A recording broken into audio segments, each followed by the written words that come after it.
Good afternoon, Estonia.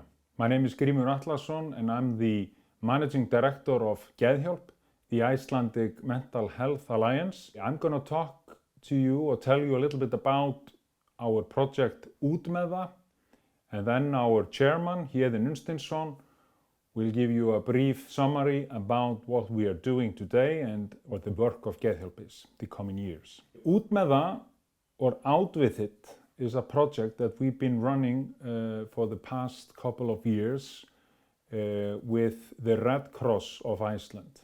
We want to be above the waterfall, and the goal was to minimize stigma and discrimination, which are, I think, in the world as a whole, has been widespread. We got young people to wear badges on their outside, on their jackets or on their t-shirts. They would wear them with pride, and they could talk about it and they could get out with their feelings and, you know, wear them with pride. That was the main goal of this campaign.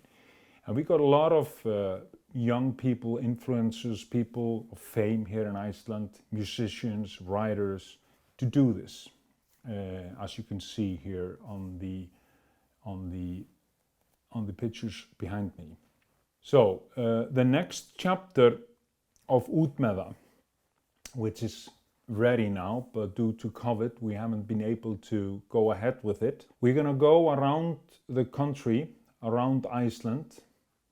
These small villages you can see on the screen behind me. We will visit 30 elementary schools. We're going to aim on the age group of 12 to 16. So we're gonna go around the country and talk with these kids about preventing factors, how we can prevent things to happen later in life. I think we have made 4 videos which we're going to show those kids and the teachers, because the teachers are most essential.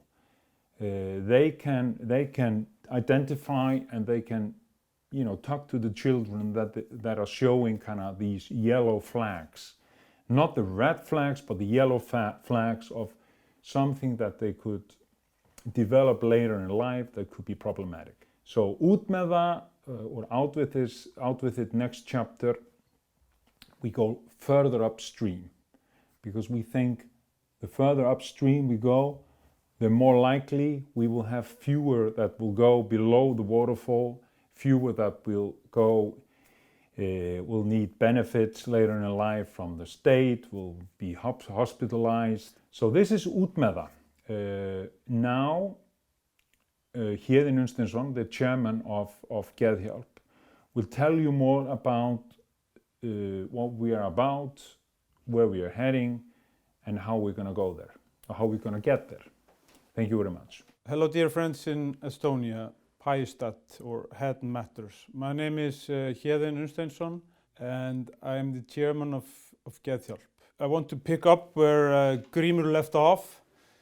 I have been around mental health issues for almost 30 years now, both working in the field of NGOs, but also working for WHO and ministries in this country and on international level. We in Geðhjálp have been a bit critical of the system lately and have been wondering where we are heading when it comes to DSM and ICD-10 and the categorization and classification of mental health problems. But to begin with, to talk about the epistemology and the etiology of mental health is interesting. This is such a subjective field. And when you look at the English development or course, the way we have used the language, we started off with the moon, or Luna, or lunacy, and then went on into madness, and then insanity, and then mental illness, and then now we are in a mental health problem in this dichotomous, or even might some say polychotomous field of mental health. So it is a complex field and ever growing, But when you look back on it to 1811 in Leipzig, when Emil Kraepelin taught the first lessons in psychiatry, it is an interesting science to speak of. And the Compendium of Psychiatry, first presented in 1883, concluded only of six diagnoses. DSM-5 now, 2013, consists of 600 diagnoses, all of whom which are subjective. There is no quantitative evidence, no blood example, no urine sample, no x-ray, no nothing. So of course we are, like others, a bit concerned about the diagnostic inflammation that has been going on and the constant narrative of this ease instead of ease. Hence, we see here in Iceland at least a much increase in diagnosing, high increase also in people with psychosocial disabilities. So at both ends, both the promotive and preventive end, and also at the treatment and rehabilitation end, we are seeing increase. We are seeing increase in persons on disability benefits from 2000 to 2018, a huge increase, almost 200%. But as we look at the system, if we put it into 5 squares on promotion prevention end, or the ease or causal end of the system, as I said, we see a huge increase in the disease, and with such much increase in diseases and categorization and classification of all sorts of disease, and all that being subjective. So we are a bit concerned, and we are pressing for a new narrative when it comes to our psyche or our mental health. The key issues of users here are, like everywhere else, acceptance and empowerment and inclusion and involvement in decision making, housing, employment, education, and policy making to be included in decision making, human rights, the right to choose when it comes to treatment, and right to refuse treatment, and right to an ombudsperson. Stigma and discrimination are, as usual, high on the agenda, but above all, we are concerned about the constant narrative and labeling of the diagnostic system. This label that consistently is added or linked to people with mental health problems. But the history teaches us, as we know, that in 1949 the Nobel Prize in Medicine was handed out to a Portuguese neuroscientist and a doctor, Agnes Monitz, and he received the Nobel Prize in Medicine for a frontal lobotomy, the method that you see on the picture before you. So, of course, as we in the 21st century shake our heads over the methods that were used to cure mental disorder 50 or 100 years ago, as will our children and children's children look back and shake their heads over some of the methods and approaches we are using now. So we are pressing forward and aiming for new understanding and new ways to help people to live with their constant and fluctuating combination of dis-ease and ease, both causal and consequential factor in our existence. So we are pressing for a more humane view of mental health problem in light of many others that have gone before us. Of course, we are aware of the etymology of the IGOs, both of the UN and other big organizations that observe and note and are aware and recognize and welcome and recall. But it's also welcome to hear voices from men like Danis Puras from Lithuania, who now is the spokesperson or the special rapporteur on human rights for the UNDP.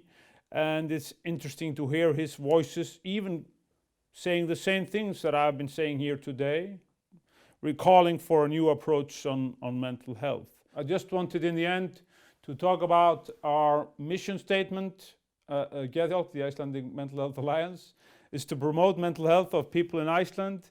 And our policy objectives are three, consisting of a consistent progress. We aim to develop smart solutions that will strengthen services and provide in the field of advocacy and education. We'll do this in collaboration, and we hope to have a powerful mental health promotion. We want to be a leading force there in the field of mental health promotion, and to produce and promote material of education among all ages. And of course, we have an objective of securing human rights and guarding human rights of people with mental health problems and mental health and psychosocial disability. We want to be able to fulfill